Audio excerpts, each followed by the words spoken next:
నమస్కారం PCN వార్తలకు స్వాగతం. వార్తల్లోని ముఖ్యాంశాలు.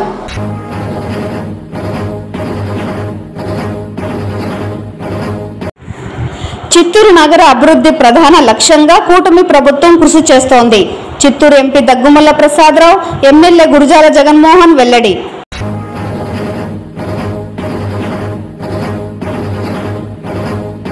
మామిడి రైతులకు రాష్ట్ర ప్రభుత్వం ప్రకటించిన మేరకు గుజ్జు పరిశ్రమల నుండి నిర్దేశించిన ధరను అందజేయాలి. రైతు సంఘం నేతల డిమాండ్.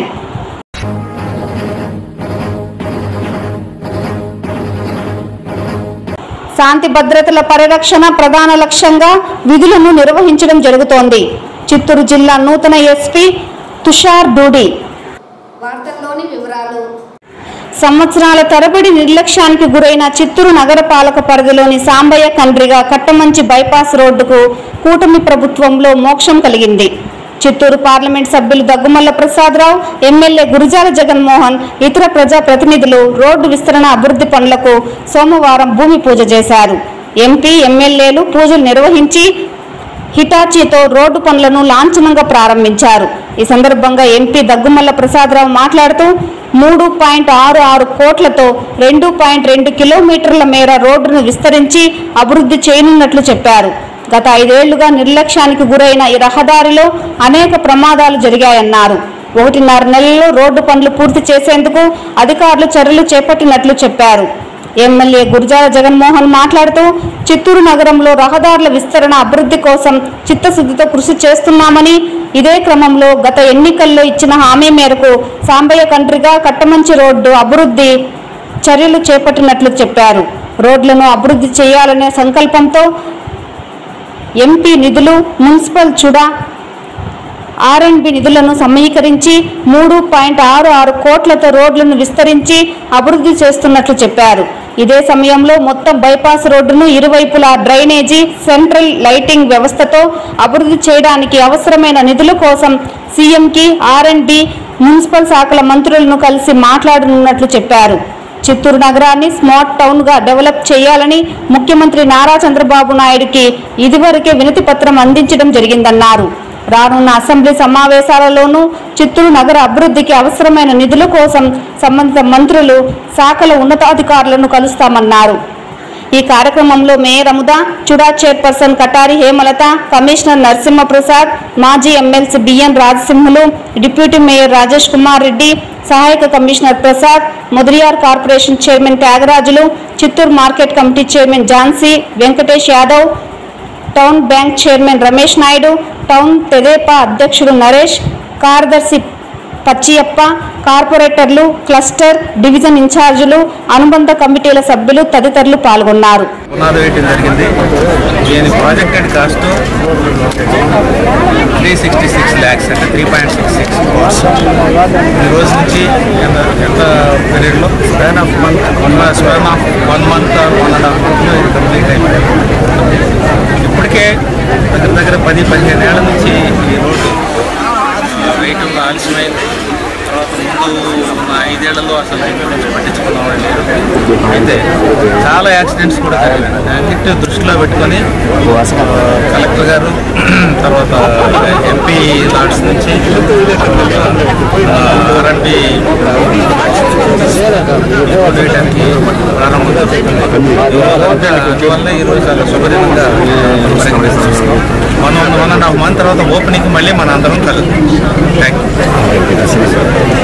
నిధుల నుండి 50 లక్షలు, అలాగే చుడా ఫండ్స్ నుండి, మున్సిపల్ ఫండ్స్ నుండి, R&B ఫండ్స్ నుండి, ఇంకా అనేక రకాలుగా ఏ వచ్చినా కూడా ఈ కంప్లీట్ రోడ్డు చేయడానికి 24 కోట్ల రూపాయలు ఎస్టిమేట్ వచ్చింది.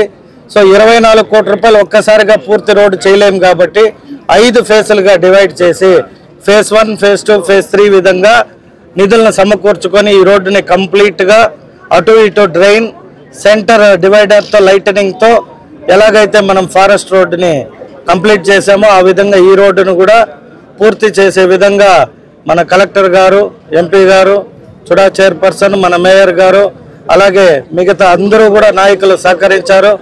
ముఖ్యంగా ఈ రోడ్డు గురించి గతంలో మేము ఎన్నికల సమయంలో ప్రచారానికి వచ్చినప్పుడు అనేక మంది స్కూల్ పిల్లలు కానీ ఈ వర్షం పడిందంటే స్కిడ్ అయిపోయి పడిపోయిన సందర్భాలు ఉన్నాయని ఇప్పుడు కూడా చాలామంది అర్జీ తెచ్చారు.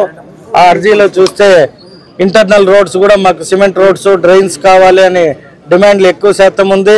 ఖచ్చితంగా రానున్న రోజుల్లో మా ముఖ్యమంత్రి గారి దృష్టిలో చిత్తూరు నియోజకవర్గానికి స్మార్ట్ టౌన్గా అనౌన్స్ చేసి నిధులు కావాలని కోరాము. రేపు 18 నుండి అసెంబ్లీలో ప్రారంభమయ్యే సెషన్స్లో కూడా చిత్తూరుకు సంబంధించి కట్టమంచి రోడ్డు పైన కూడా మా మున్సిపల్ మంత్రి నారాయణ గారిని, అలాగే ఆర్ఎన్బి మంత్రి జనార్దన్ రెడ్డి గారిని, మా ముఖ్యమంత్రి గారి పైన ఒత్తిడి తెచ్చి ఈ రోడ్డుని కంప్లీట్ చేసేదాకా నేను నిద్రపోనని ఈ సందర్భంగా తెలియజేస్తున్నా. అలాగే ఈ రోడ్డుకి సహకరించిన ప్రతి ఒక్కరూ, తెలుగుదేశం పార్టీ నాయకులు, కార్యకర్తలు, అలాగే ఇక్కడ స్థానికంగా నివసించే ప్రతి ఒక్కరికి కూడా కొన్ని ఈ వర్క్ జరిగే సందర్భంలో ఇబ్బందులు ఉంటాయి. వాటన్నిటినీ కూడా అధిగమించి మీ అందరి సహకారంతో ఈ రోడ్డు పూర్తి చేస్తామని తెలియజేస్తున్నాం.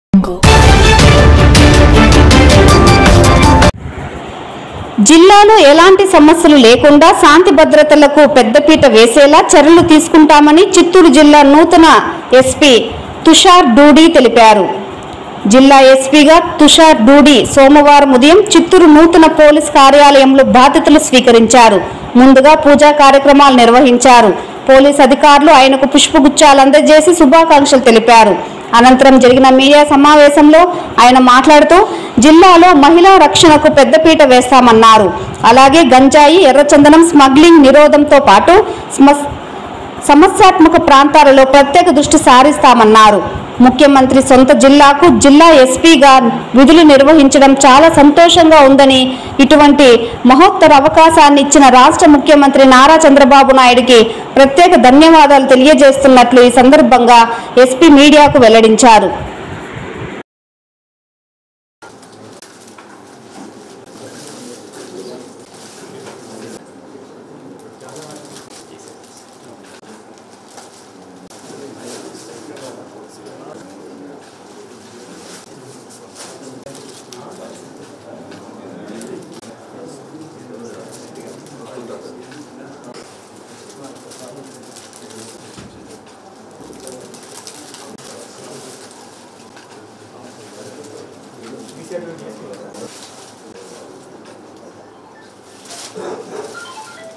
ఆల్రెడీ నేను కొంచెం స్టడీ చేసుకొని వచ్చాను. ఇక్కడ ఉన్న ఇష్యూస్ని కొంచెం జాగ్రత్తగా హ్యాండిల్ చేయాలి.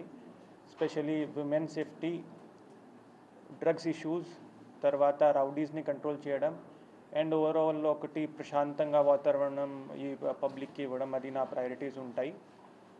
దాంట్లో మీ మీడియా సపోర్ట్ కూడా నాకు చాలా అవసరం ఉంటుంది.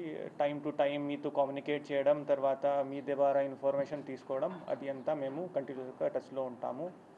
Thank you for attending this function. Thank you.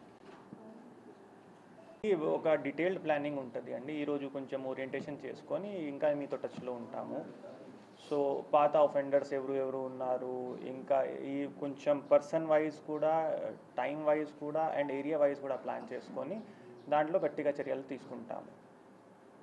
Thank you. అది మా ఉద్యోగం. ఎన్నికలు ఉండవచ్చు, వరదలు ఉండవచ్చు, వేరే డిజాస్టర్ ఉండవచ్చు, బందోబస్తు ఉండవచ్చు. దాంట్లో హ్యాండిల్ చేసుకొని ముందుకు వెళ్తాము. దాంట్లో ఇబ్బంది ఏమి ఉండదు. గుంటూరులో నేను అది ఎలక్షన్స్ హ్యాండిల్ చేశాను. సో ఇక్కడ కూడా హ్యాండిల్ చేస్తాం, ప్రాబ్లం లేదు. I very confident about it. Thank you. ప్రజా సమస్యల పరిష్కార వేదిక కార్యక్రమానికి వచ్చిన వినతుల పరిష్కారంలో నిర్లక్ష్యం వహించరాదని జిల్లా జాయింట్ కలెక్టర్ విద్యాధరి సంబంధిత అధికారులను ఆదేశించారు. సోమవారం స్థానిక కలెక్టరేట్లోని సమావేశపు మందిరంలో నిర్వహించిన పీజీఆర్ఎస్ కార్యక్రమంలో వివిధ సమస్యలపై ప్రజలు అందజేసిన 339 అర్జీలను జిల్లా జాయింట్ కలెక్టర్ విద్యాధరి స్వీకరించారు. జిల్లా జాయింట్ కలెక్టర్ వారితో పాటు ప్రజల నుంచి అర్జీ స్వీకరించే కార్యక్రమంలో trainee collector Narendra Padel, DRO Mohan Kumar, RDO Srinivasulu, deputy collector Vijayalakshmi, deputy collector Kusumakumari, వివిధ శాఖల జిల్లా అధికారులు తదితరులు పాల్గొన్నారు. ఈ సందర్భంగా జిల్లా జాయింట్ కలెక్టర్ మాట్లాడుతూ రాష్ట్ర ప్రభుత్వం అత్యంత ప్రతిష్టాత్మకంగా అమలు చేస్తున్న ప్రజా సమస్యల పరిష్కార వేదిక కార్యక్రమంకు అధిక ప్రాధాన్యతనిస్తోందని తెలిపారు. ప్రజా సమస్యల పరిష్కార వేదికలో వచ్చిన అర్జీలను సంబంధిత అధికారులు అర్జీలను క్షుణ్ణంగా పరిశీలించి నిర్దిష్ట కాల పరిమితిలో పరిష్కారానికి చర్యలు తీసుకోవాలని ఆదేశించారు. అర్జీదారు సంతృప్తి చెందేలా వేగంగా పరిష్కరించినప్పుడే అధికారులపై విశ్వాసం కలుగుతుందన్నారు.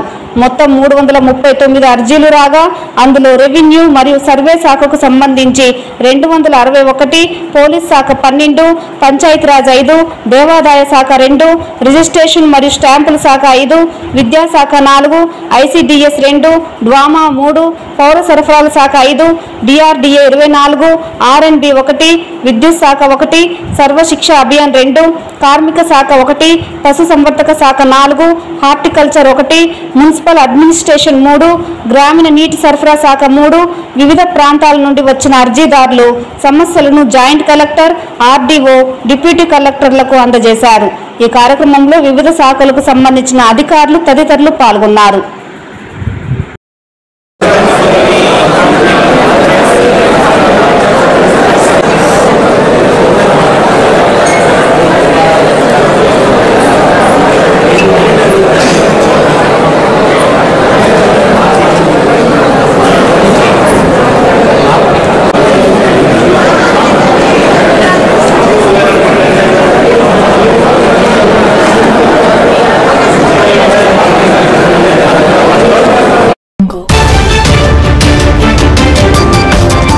మామిడి రైతులకు రాష్ట్ర ప్రభుత్వం ప్రకటించిన మేరకు గుజ్జు పరిశ్రమల నుండి నిర్దేశించిన ధరను అందజేయాలని రైతు సంఘం నాయకులు డిమాండ్ చేశారు.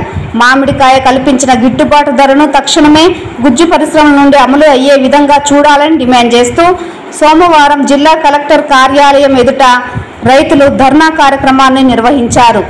ఈ సందర్భంగా వారు మీడియాతో మాట్లాడుతూ రాష్ట్ర ముఖ్యమంత్రి నారా చంద్రబాబు నాయుడు మామిడి ధరల స్థిరీకరణలో భాగంగా గుజ్జు పరిశ్రమల నుండి టన్నుకు 8,000 రూపాయలు అందజేయడంతో పాటు రాష్ట్ర ప్రభుత్వం నుండి 4 రూపాయల సబ్సిడీ అందించేందుకు సిద్ధంగా ఉన్నట్లు ప్రతిపాదించాలని, అయితే రాష్ట్ర ప్రభుత్వం రైతులకు అందించవలసిన 4 రూపాయల సబ్సిడీకి సంబంధించి 260 కోట్లు విడుదల చేసిన గుజ్జు పరిశ్రమ యజమానులు తాము అందించవలసిన డబ్బులను సకాలంలో అందించకుండా మీనమేషాలు లెక్కిస్తోందని, తక్షణమే రాష్ట్ర ప్రభుత్వం చొరవ చూపి కూటమి ప్రభుత్వం ప్రకటించిన విధంగా టన్నుకు 8,000 రూపాయలు గుజ్జు పరిశ్రమల ద్వారా రైతులకు అందించే విధంగా చర్యలు చేపట్టాలని డిమాండ్ చేశారు. ర్యాంపుల ద్వారా మామిడి విక్రయాలు చేసిన రైతులకు టన్నుకు 6,000 రూపాయలు అందించేలా చర్యలు తీసుకోవాలని, లేని పక్షంలో అక్టోబర్ 2 నుండి రైతులంతా సంఘటిత మహాధర్నాకు పూనుకోవడం జరుగుతుందని హెచ్చరించారు. ఈ సందర్భంగా సమస్యలతో కూడిన వినతి పత్రాన్ని జిల్లా జాయింట్ కలెక్టర్ విద్యాధరికి అందజేశారు. మండల రైతుగా నేను తెలియజేసేది ఏమంటే, ఈరోజు 15వ తారీఖు ఈరోజు రైతులతో మేము న్యాయ పోరాటానికి కలెక్టర్ ఆఫీస్కి రావడం జరిగింది. మా కోరిక, మా విన్నపం ఏమిటంటే, గవర్నమెంట్ ప్రకటించినటువంటి ఇండస్ట్రీ వాళ్ళు, పల్ప్ ఇండస్ట్రీ వాళ్ళు 8 రూపాయలతో వాళ్ళు ఇచ్చి 4 రూపాయలు గవర్నమెంట్ సబ్సిడీ ఇస్తే మొత్తం కలిపితే 12 రూపాయలు ఇస్తామని చెప్పేసానని చెప్పినారు. రైతుల్లో కొంత ఆశాభావము, ఆశలు కలిగించాయి. అయితే ఏ ఒక్క పల్ప్ ఫ్యాక్టరీ కూడా 8 రూపాయలు మేము ఇస్తాము అని హామీ ఇవ్వలేదు. ఇస్తారో లేదో గ్యారంటీ లేదు. ప్రభుత్వం నుంచి కలెక్టర్ గారు స్పందించి 8 రూపాయలు వాళ్ళు ఇస్తారో, 4 రూపాయల సబ్సిడీ మేము ఈ నెల 25, 26 తారీఖు లోపల వేస్తామని అంటున్నారు. గవర్నమెంట్ నుంచి వచ్చేటువంటి సబ్సిడీ 4 రూపాయలు వస్తుందేమో కానీ ఏ పల్ప్ ఫ్యాక్టరీ కూడా 8 రూపాయలు మేము ఇస్తాము అని ఏ ఫ్యాక్టరీ కూడా ఇంతవరకు చెప్పలేదు. 2 రూపాయలతో 6 రూపాయలతో ఇస్తున్నారు కానీ 8 రూపాయలు అయితే ఇవ్వడం లేదు. ఇది రైతులకు ఎంత బాధాకరమైన పరిస్థితి అంటే అంత బాధాకరమైన పరిస్థితి. దీనివల్ల నేను మీకు అందరికీ తెలియజేసేది ఏమంటే, నేను నా వ్యవసాయ భూమిలో మామిడి తోటలో 1 ఎకరా నేను తీసేసి వేరే పంటకు పోతే నన్ను ఎంతోమంది ఎన్నో రకాలుగా అవమానపరిచినారు, బాధ పెట్టినారు. అయినా నేను దానికి అన్నిటికీ కూడా భయపడకుండా నేను 1 ఎకరాన్ని కొట్టేసి నేను మళ్ళీ పంట మార్పిడి చేసుకోదు. ఎందుకు ఇంతగా కఠినమైన నిర్ణయం తీసుకున్నానంటే, కండ్లో నీళ్ళు వచ్చినా కూడా బాధతో మళ్ళీ వేరే పంటకైనా పోతే మనం రైతాంగంగా బాగుపడతామేమో అనేసి ఒక ఆలోచనతో, ఆశతో చేసినాం. కాబట్టి దయచేసి ప్రభుత్వం వారు, ఉన్నటువంటి అధికారులు కానీ, గుజ్జు పరిశ్రమలు కానీ అందరూ కూడా మానవతా హృదయంతో స్పందించి రైతును ఏ విధంగా అయితే ఆదుకోగలుగుతామో ఆ విధంగా ఆదుకుంటారని, 8 రూపాయలు ప్రకటించిన ధర 8 రూపాయలు, గవర్నమెంట్ ఇచ్చేటువంటి 4 రూపాయలు 12 రూపాయలైనా ఇస్తే రైతులకు కొంతవరకు అంతా సమస్య పరిష్కారం కాదు, కొంత మాత్రమే సమస్య పరిష్కారం అవుతుంది. ఈ సంవత్సరము ఆ రకంగా ఇచ్చి మరి నెక్స్ట్ క్రాప్ వచ్చేటప్పటికి ప్రభుత్వం నుంచి రావాల్సినటువంటి చర్యలు, కఠినమైన నిర్ణయాలు తీసుకుంటే రైతుకు శ్రేయస్సు కానీ కోరుకోగలిగి రైతు కానీ బాగుపడితే రైతు కళ్ళల్లో ఆనందం, కన్నీళ్లు వదిలేసి ఆనందం కానీ మిగల్చగలిగితే అందరూ కూడా బాగుంటారు. బెంగళూరుకు చెందిన టివోల్ట్ ఎలక్ట్రిక్ వెహికల్స్ ప్రైవేట్ లిమిటెడ్ సంస్థ 15,94,962 విలువైన మొంట్రా ఎలక్ట్రిక్ ఏవియేటర్ వాహనాన్ని సోమవారం టీటీడీకి విరాళంగా అందించింది. ఈ మేరకు ఆ సంస్థ ప్రతినిధులు శ్రీవారి ఆలయం ముందు వాహనానికి ప్రత్యేక పూజలు నిర్వహించి తాళాలను శ్రీవారి ఆలయ డిప్యూటీ ఈవో లోకనాథంకు అందజేశారు. ఈ కార్యక్రమంలో టీటీడీ బోర్డు సభ్యులు భానుప్రకాష్ రెడ్డి పాల్గొన్నారు.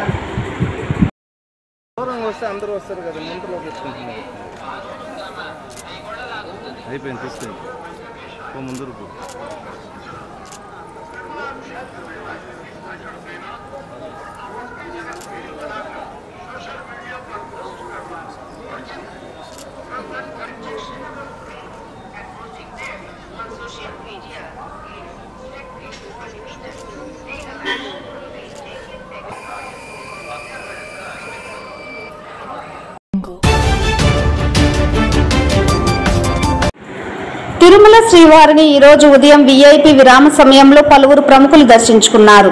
స్వామివారిని దర్శించుకున్న వారిలో కడప ఎమ్మెల్యే రెడ్డప్ప గారి Madhavireddy, MLA Rivaba Jadeja, Khammam MP Ravichandra, MLA Bhuma Akhilapriya, MP DK Aruna వేరువేరుగా స్వామివారి సేవలో పాల్గొని మొక్కులు చెల్లించుకున్నారు.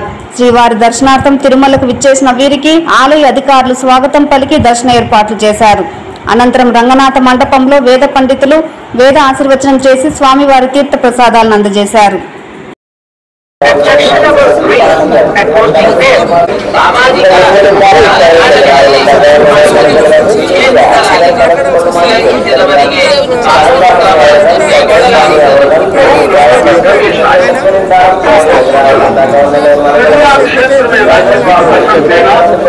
తిరుమల క్షేత్రం నందు రాజకీయ ప్రసంగాలు చేయడం మరియు అభ్యంతరకరమైన రీతి చేయడం, సామాజిక మాధ్యమాల్లో పోస్ట్ చేయడం నిషిద్ధం. అతిక్రమించడం చట్టపరమైన திருமலையில் அரசியல் சார்ந்த முறைகள் நிகழ்த்துவது எதிர்ப்புக்குரிய காட்சிகளை சட்டப்படி நடவடிக்கை எடுக்கப்படும் என திருமலை திருப்பதி தேவஸ்தானம் எச்சரிக்கிறது.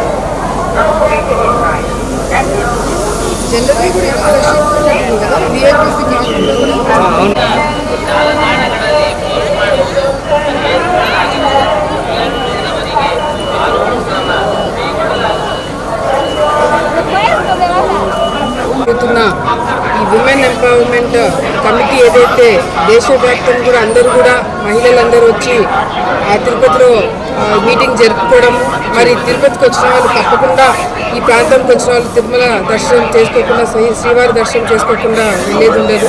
ఈరోజు కమిటీలో ఉన్న వాళ్ళే కాకుండా మిగతా ఎమ్మెల్యేలందరూ కూడా ఈరోజు మహిళా ఎమ్మెల్యేలందరూ కూడా స్వామివారి దర్శనం చేసుకోవడానికి ఈరోజు తిరుమలకి రావడం జరిగింది. నిజంగా అంటే ఇక్కడికి వచ్చిన తర్వాత ఇక్కడికి వచ్చి దర్శనం చేసుకుని వెళ్ళిన ప్రతి ఒక్కరికి కూడా మరి మహిళలందరికీ మంచి జరగాల. ఈ రాష్ట్రంలో ఆల్రెడీ చంద్రబాబు నాయుడు గారు కావచ్చు, దేశంలో మోదీ గారు కావచ్చు, అందరూ కూడా మహిళలకి పెద్ద పీఠం ఎట్లా వేయాలా చట్టసభలు అని చెప్పి మరి రిజర్వేషన్స్ కావచ్చు, వాళ్ళకి కావాల్సిన చట్టాలు కావచ్చు, నిర్ణయాలు కావచ్చు, అన్ని విధాలుగా అట్లాగే తీసుకోవడం జరుగుతుంది. ఈరోజు మహిళలకు కూడా మన రాష్ట్రంలో ఉచిత బస్సు కావచ్చు, గ్యాస్ సిలిండర్లు కావచ్చు, లేకపోతే ఆడబిడ్డ నిధి కావచ్చు, అన్ని విధాలుగా కూడా మహిళల్ని ఏ విధంగా ప్రోత్సహించి వాళ్ళ కాళ్ళ మీద వాళ్ళకి నిల్చున్నట్టుగా ఏమేమి కార్యక్రమాలు చేయాలి అవన్నీ కూడా మన రాష్ట్ర ప్రభుత్వం మన చంద్రబాబు నాయుడు గారు చేయడం జరుగుతుంది. మరి స్వామివారి ఆశీర్వాదాలతో మహిళలందరూ కూడా రాష్ట్రంలోనే కాకుండా దేశంలో అందరూ కూడా సురక్షితంగా ఉండి మరి అన్ని విధాలుగా కూడా రాష్ట్రం ముందుకెళ్లాలా, దేశం ముందుకెళ్లాలని చెప్పి కోరుతున్నాను. ఈ వార్తలు ఇంతటితో సమాప్తం. నమస్కారం.